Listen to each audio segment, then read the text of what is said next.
செவ்வாய்க்கிழமையிலிருந்து 48 நாட்கள் குளிக்கக்கூட தேவையில்ல, பூஜை தேவையில்ல. இத திருச்செந்தூர் முருகன நெனச்சு நீங்க இத உச்சரிச்சீங்க அப்படின்னா, நெனச்சது நடக்கும். திருச்செந்தூர் முருகன நெனச்சு ஏன் இத சொல்லணும் அப்படிங்கிறதுக்கான காரணத்தையும் இந்த பதிவுல பார்க்கலாம். அதே மாதிரி ஏன் குளிக்கக்கூட தேவையில்ல, பூஜை தேவையில்ல அப்படின்னு சொல்றீங்கன்னு கேட்பீங்க. நம்ம எல்லாராலயும் காலையில எழுந்ததும் குளிச்சுட்டு, ஒரு பூஜை செஞ்சுட்டு, நம்ம இத சொல்ல முடியும் அப்படின்னு சொல்ல முடியாது. சில பேர் உடல் உபாதையின் காரணமாக இருக்கும். சில பேருக்கு சூழ்நிலை காரணமாக இந்த பதிவுல நான் தெளிவா அதற்கான காரணத்த சொல்லியிருப்பேன். அதனால அவங்களால குளிச்சுட்டு சொல்ல முடியாம இருக்கும். பூஜை செய்ய முடியாம இருக்கும். அப்ப கூட இந்த மந்திரத்த நீங்க சொன்னீங்க அப்படின்னா போதும். நீங்க குளிக்க முடியுது. செவ்வாய்க்கிழமை குளிச்சுட்டு நல்லா பூஜையெல்லாம் செஞ்சுட்டு முருகன் சிலைக்கு அபிஷேகம்லாம் பண்ணிட்டு இத சொல்லறோம் அப்படின்னாலும் மிகச்சிறப்பான பலனை தான் தரும். இல்லைன்னு சொல்லல. அதே போல முருகன் நம்ம வழிபாட்ட எப்படி நம்ம செஞ்சாலும் போதும். அவருக்கு தேவை உண்மையான பக்தி. அதுதான் வேணும். நீங்க எத்தனை பூஜை புனஸ்காரம் எல்லாம் செஞ்சுட்டு நீங்க நம்பிக்கை இல்லாம ஏதோ சொன்னாங்க, இத சொன்னேன் அப்படின்னு சொன்னாலாம் அதற்கு பலன் கிடைக்காது. முருகன் யாருடைய பக்தி உண்மையானது, எவ்வளவு மனமுருக வேண்டுகிறார்கள் அப்படின்னு தான் பார்ப்பாரு. நீங்க பன்னீரால அபிஷேகம் பண்ணாலும், எத்தனை விதமான பொருட்களால திரவியங்களால அபிஷேகம் பண்ணினாலும் பத்தாது.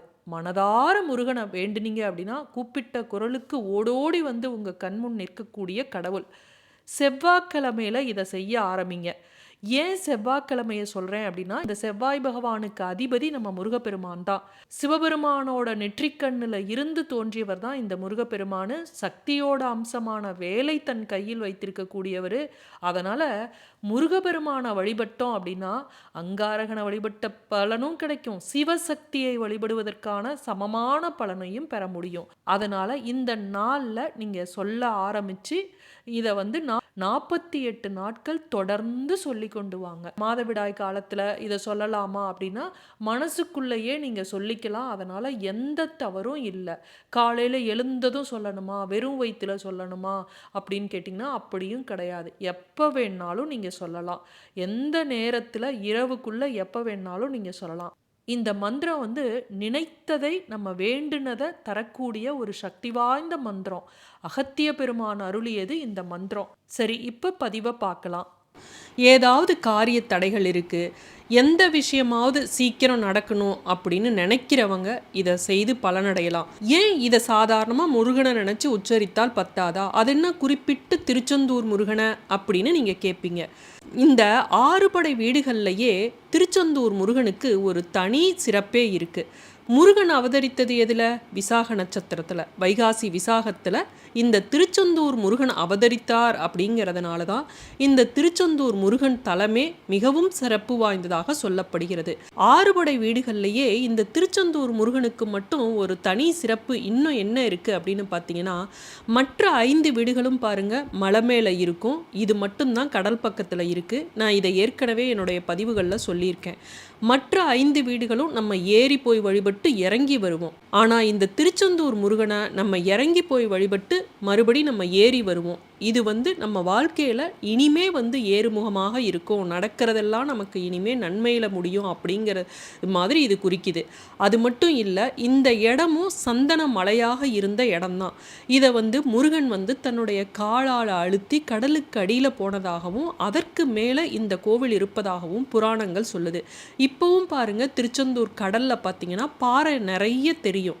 இந்த இடம் மலை மீது இருந்த இடம் அப்படிங்கிறத அது குறிக்குது. ஒரு சிலர் சொல்லுவாங்க, நான் 2 வருஷமாக போகிறேன், 3 வருஷமாக போகிறேன், ஆனால் என் வாழ்க்கையில் எந்த மாற்றமும் இல்லை அப்படின்னு சொல்லுவாங்க. சில விஷயங்கள் நம்மளுடைய கர்ம வினைப்படி அந்த விஷயங்கள் கஷ்டங்கள் நடந்தே தீரும். அது வேணால் நம்ம சில தலங்களுக்கு, குறிப்பிட்ட விசேஷமான தலங்களுக்கு, இப்போ இந்த திருச்செந்தூர் முருகனெல்லாம் நம்ம உள்ளன்போடு வணங்கணும் அப்படின்னா அந்த கர்ம வினையானது குறையும். அந்த கஷ்டத்தை தாங்கிக் கொள்கின்ற சக்தியை இந்த திருச்செந்தூர் முருகன் நமக்கு தருவார். இப்போ இந்த திருச்செந்தூர் முருகனை நினச்சி இதை நீங்கள் குளிக்கணும்னு அவசியம் கூட இல்லை. நீங்கள் இதை உச்சரித்தா போதும். எந்த பூஜையும் செய்ய தேவையில்லை, விளக்கேற்ற வேண்டாம். ஏன் இதை போய் ஒரு மென்ஷன் பண்ணி சொல்கிறேன் அப்படின்னு பார்த்தீங்கன்னா, இப்போ கார் டிரைவராக இருக்கிறவங்க, பஸ் டிரைவராக இருக்கிறவங்க, இவங்கெல்லாம் காலையிலேயே டியூட்டி அட்டன் பண்ணுற மாதிரி ஒரு சிலருக்கு இருக்குன்னு வச்சுக்கோங்க. அவங்க விடியற்காலமே அந்த பஸ்ஸை எடுக்க வேண்டிய சூழ்நிலையாக இருந்தால் குளிக்கக்கூட நேரம் இல்லாமல் ஒரு சிலர் போவாங்க. அப்படி இருக்கும்போது அவங்க வீட்டில் இல்லை, அப்போ பூஜை பண்ண முடியாது, விளக்கேற்ற முடியாது, குளிக்க முடியாது. அப்படி இருக்கிறவங்க அந்த இருக்கக்கூடிய இடத்துல இருந்தே இதை சொல்லலாம். திருச்செந்தூர் முருகனை நம்ம முழு மனதோட நம்பிக்கையோட வழிபட்டோம் அப்படின்னா நமக்கு நடக்க போவதை முன்கூட்டியே அவர் அறிவுறுத்துவார். உள்ளம் முருக வழிபட்டு பாருங்களேன், நீங்களே இதை உணருவீங்க. இப்போ உதாரணத்துக்கு ஏதோ ஒரு விஷயம் நடக்க போகுது, அது ஏற்கனவே நமக்கு நடந்த மாதிரியே இருக்கிற மாதிரி நினப்பு வரும். அது ஒரு உள் உணர்வு நமக்கு அப்படி உணர்த்தும். அது வேற ஒன்றும் இல்லைங்க, திருச்செந்தூர் முருகனே நமக்கு அதை இப்படி நடக்க போகுது அப்படின்னு அது காட்டுவார். குடும்பத்தில் அமைதி இல்லை, மன உளைச்சலாக இருக்குது அப்படின்னு நினைக்கிறவங்க, இந்த பிரச்சனைகள்லாம் நமக்கு எப்படி போகும் அப்படின்னு நினைக்கிறவங்க திருச்செந்தூர் முருகனை மனமுருக வழிபடுங்க. இந்த கண் திருஷ்டி இருந்தாவே போதும், ஒரு குடும்பத்தில் என்னவெல்லாம் கஷ்டம் வரணுமோ அத்தனை கஷ்டங்களும் வரும். அந்த குடும்பம் முன்னேறவே வழிவராது. இந்த கண் திருஷ்டியால் வீண் விரயம் ஏற்படும். கணவன் மனைவிக்குள்ளே அவ்வளோ நாள் நல்லா தான் இருந்திருப்பாங்க, பார்த்திங்கன்னா சண்டை சச்சரவு வந்துக்கிட்டே இருக்கும். மாமியார் மருமகள்கிட்ட சண்டை சச்சரவு இருக்கும். இது மாதிரி வீட்டில் ஏதாவது ஒரு பிரச்சனை இருந்துக்கிட்டே இருக்கும். அது மாதிரி இருக்கிறவங்க இந்த திருச்செந்தூர் முருகனை மனதார வழிபட்டு அந்த பிரச்சனைகள்லாம் விலகணும் அப்படின்னு இதை உச்சரித்தீங்க அப்படின்னா போதும், உங்களுக்கு நன்மையில முடியும். முருகனுக்கு பார்த்தீங்கன்னா எத்தனையோ வழிபாடுகளும் நேர்த்தி கடன்களும் ஏராளமாக இருக்குது. காவடி எடுத்து வழிபடுவாங்க, வேல் எடுத்து வழிபடுவாங்க, பால் குடம் ஏந்தி வருவாங்க, பாத யாத்திரை போவாங்க, பால் அபிஷேகம் செய்வாங்க, முடிக்காணிக்க செலுத்துவாங்க, அழகு குத்திக்குவாங்க, சேவலை கொடுப்பாங்க. இது மாதிரி முருகனை எப்படி வழிபட்டாலும் சரி, அவர் அதை ஏற்றுக்கொண்டு நமக்கு அருள் புரிவார். அதே சமயம் முருகனோட மந்திரத்தை சொல்லி மனமுருகி வழிபட்டா நம்ம பட்ட கஷ்டமெல்லாம் பனி போல விலகி அவர் அருள் புரிவார். முருகனுக்கு எத்தனையோ மந்திரங்கள் இருக்குது. நீங்கள் முருகனை சான்ஸ்கிரிட்டில் தான் அந்த மந்திரங்களெல்லாம் சொல்லணும்னு அவசியம் இல்லை. தெரிஞ்சால் சொல்லலாம், தெரியலனா தமிழ் கடவுள் இல்லையா முருகன், அவரை தமிழ் பாடல்களில் நீங்கள் சொன்னீங்கன்னாவே போதும், முருகன் ஓடோடி உங்களுடைய கஷ்டத்தை போக்குவார். சரி, இப்போ இந்த அகத்தியர் அருளிய இந்த மந்திரத்தை பார்க்கலாம். ஓம் முருகா, குரு முருகா, அருள் முருகா, ஆனந்த முருகா, சிவசக்தி பாலகனே, ஷண்முகனே, ஷடாச்சரனே, என் வாக்கிலும் நினைவிலும் நின்று காக்க. ஓம் ஐம் க்ரீம் வேல் காக்க ஸ்வாஹா. என் வாக்கிலும் நினைவிலும் நின்று காக்க. அதாவது நம்ம நினைக்கக்கூடிய நினைவில் நம்ம என்ன வேண்டுமோ அது நடக்கும். நம்மளுடைய வாக்கு நம்ம சொல்லக்கூடியதும் பலிக்கும்.